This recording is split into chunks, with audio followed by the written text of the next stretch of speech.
And we took that whole situation, this alliance, this affinity between Europe and the US for granted. And I think, in a sense, that has been changed. Has it been changed, Annalena, without the possibility of repair, or it's just we have to adjust in some way? Well, I'm trying to be a bit outside of the box, because this is here for controversial debates and looking not at the standard answers here. Because obviously it's changed, and obviously this is not good for us. But I would say change is a way of life. And this is something which, unfortunately, politicians in general, and also societies, especially also mine in Germany, they don't like change. And this is why we try to hold it for a long time of saying, well, no, things are not really changing. But obviously, even without governments, I mean, people have changed in our societies in Europe, but also in the United States. In the front up of this election, I was traveling through different states in the United States, Texas, and different parts, going to areas where not every foreign minister would go, like on a logical trip. And actually, my most interesting one was at one university, an all-black university. And I asked the question there, which I asked also in neighborhoods with Hispanic people. What does transatlantic mean to you?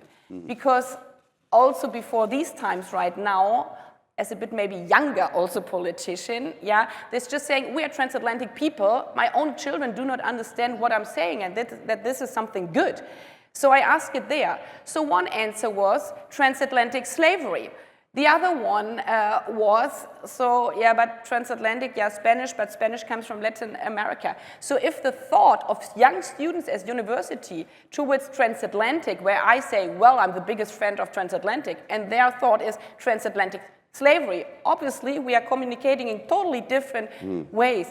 So I think we really have to dig deeper and not only say we have to renew the friendship of United States and Europe, but we really have to think what is the identity of societies today, if we like it or not, it doesn't matter, these are the societies we are living in, and understand what really unites the people between the North American continent and Europe.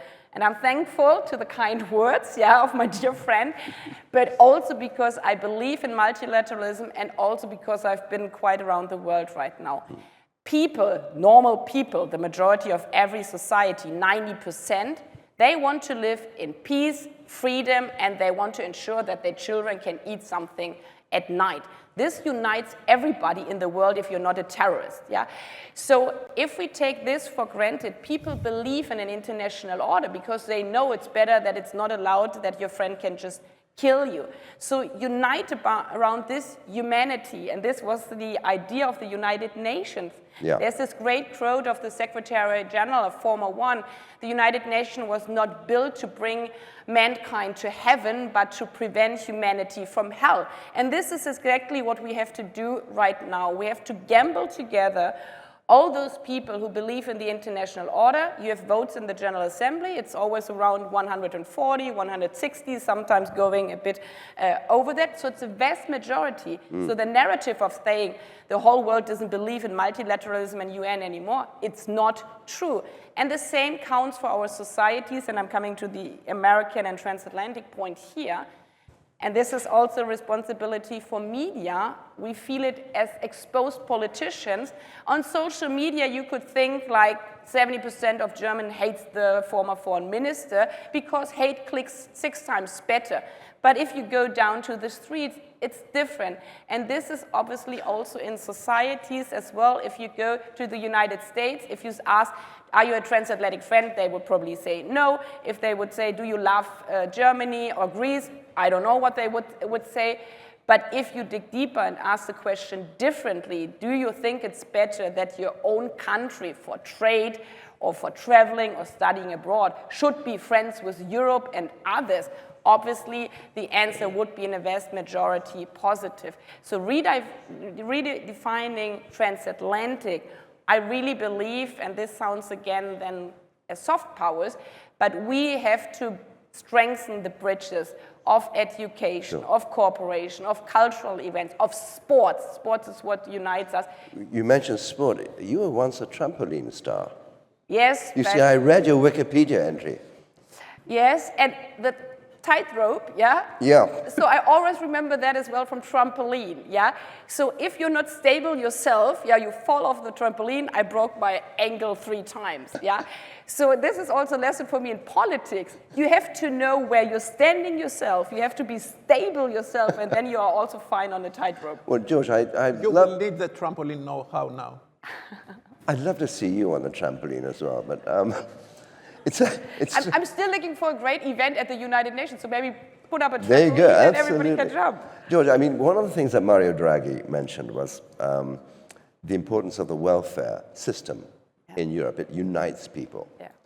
But of course, there's a cost to the welfare system. And now at the NATO summit, we have all pledged to do, apart from Spain, but 3.5% of GDP, et cetera, and another 1.5% sort of, backup. Something has to give, doesn't it? This is a problem. But this is the problem of democracy at the end of the day, and we need to recalibrate our needs.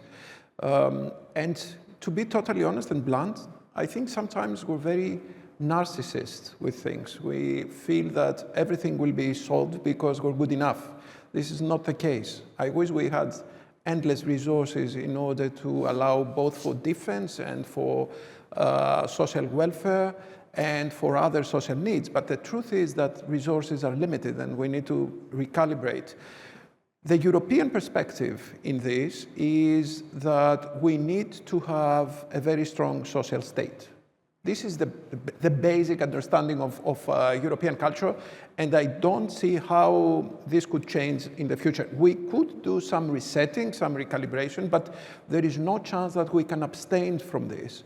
And I think this is the necessary accomplishment of... Wasn't it Juncker who famously said, we all know what we need to do, but if we do it, we won't be elected? Yeah, absolutely. This is what I call the democratic price. We do know immediately when I say something, I know that I said something that it will be very costly. But it was the right thing. And, the problem of a politician is to say the right thing without losing the democratic legitimacy that they enjoy. So it's not an easy calibration there. You mean you can't lie, but you must... I think you shouldn't lie, and once you lie, you must do it artfully. The truth is that we need to be very open and very frank.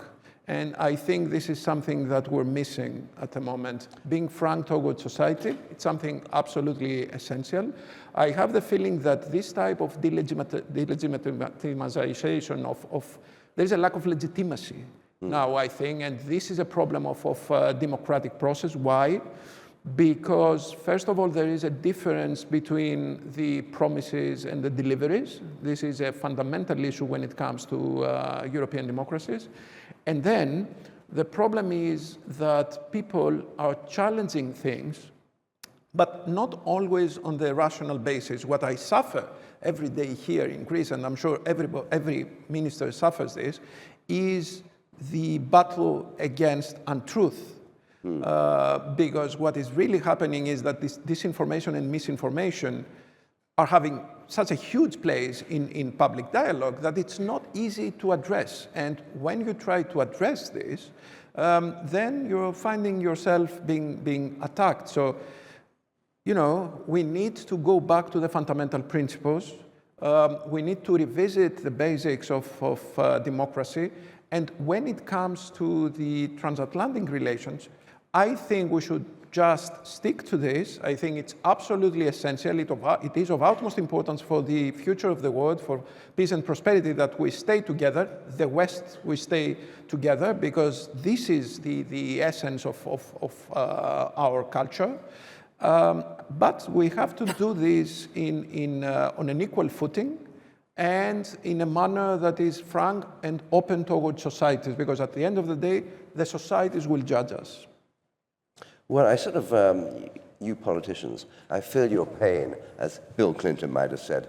But, I mean, if you take, for example, attitudes towards China, if you go back to Trump's first term and then actually the Biden term, there was this sort of finessing of language. When America was saying decouple, Europe started saying de-risk. Yeah. Now, that's a sort of wordplay that, in a sense, obscures a real challenge and puts it off for later. I mean, to use that English expression, it kicks the can down the road. Yep. I mean, how do you get over this problem? I don't think it's a problem. I would say it's the determination Europe needs. And I was working intensively also because Germany was a bit late. Europe had a China strategy, Germany didn't. So the Chancellor and I, we wrote a China strategy. It was heavy debates also in Germany. But the de-risking, it's not a coincidence. And it's also not a coincidence, or it's not a wordplay. Because China is a huge market for German industry. Yeah, but not for this like self-interest, but because this is a different understanding. Decoupling means we can do it on ourselves. And we see now with the current administration that they use decoupling in another term than the administration before, obviously, to put it very diplomatic. Yeah, so obviously they don't believe in the trade rules anymore. But Europe always believed in the trade rules. We are a power. We are an economic power. We have heard it before. We are stronger than Russia. We are stronger than the United States together with our internal market. But only if we play by rules. If we would just follow the model of saying decoupling in an extreme way, I mean, we would be nobody and nothing because we can never win on that field. So this is why it's not a coincidence or different change of word. It's a different strategy. And now the question is if we are gaining enough support for this strategy around the world. And again, obviously with China, we have to be very aware. They are very smart, as we all know. So at this moment, there is a situation, I would say, also for a total new geopolitical setup.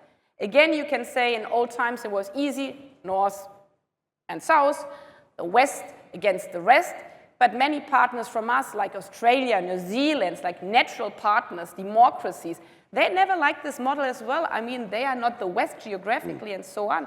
So there's now a situation, if these actors and partners come together who all believe in a de-risking strategy, and the whole Indo-Pacific believes in a de-risking strategy, but they could never decouple directly from their biggest neighbor. So again, I think there's a huge potential of new cross-regional groupings, and of those in the end, as has been said, of those who believe in multilateralism.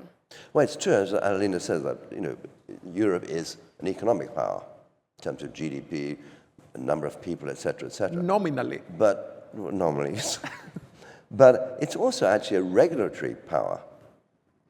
Yes. And it seems to me that when you have the Digital Markets Act tax thing, I mean, this is, I mean, you're now, I mean, in the EU thinking of giving this up. I think now we are in phase 3 of Europe. Immediately after World War II, we started with economic Europe. Then, mid-90s, we moved to political Europe, and now we are in geopolitical Europe. And that completely changes the scenery. And I go back to your very shrewd comment concerning the defense capabilities that we need to upgrade. Being a geopolitical power means that you need to have an overview of all phenomena, including economic phenomena. But I do not feel anymore that economy is our strong point.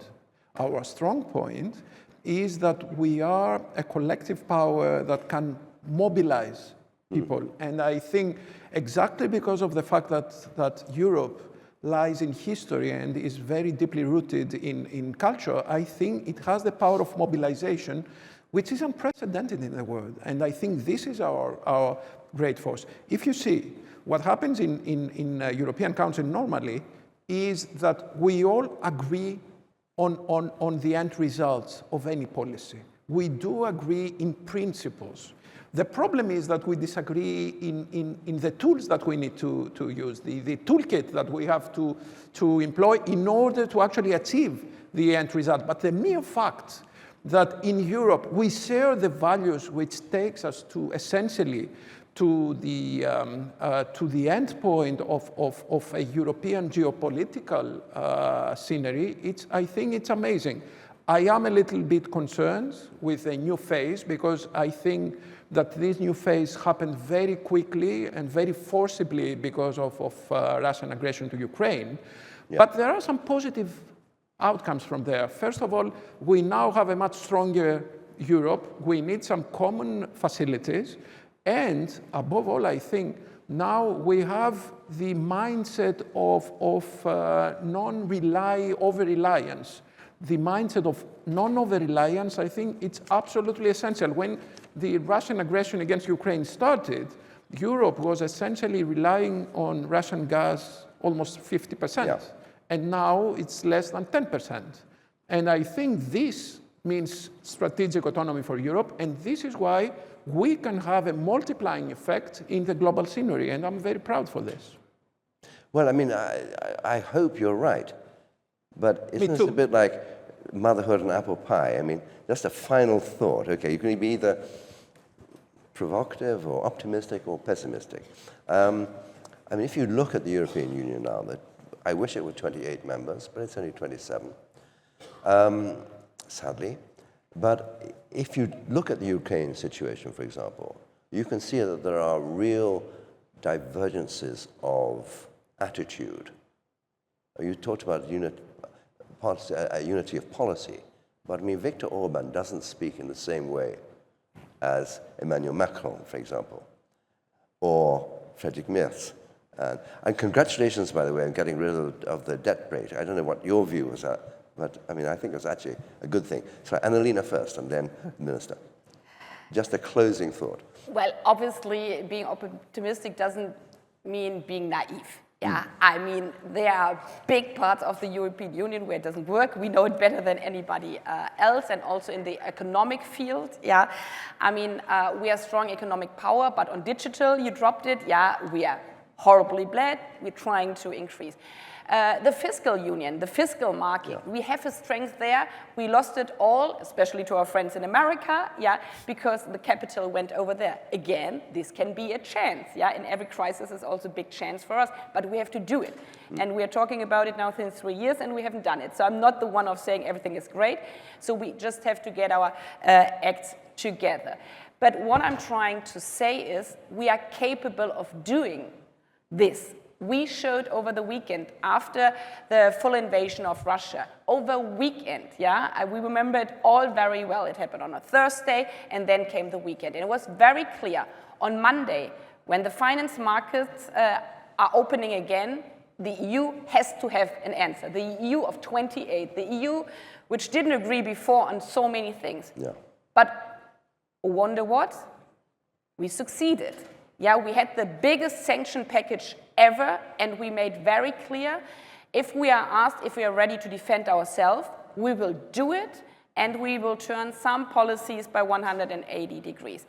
Obviously, for politicians, this is dangerous. Obviously, my government, didn't succeed. We didn't have our full term, and maybe this is also related all to other. But it's always the moments when you have to ask yourself as a politician, what is my most important task?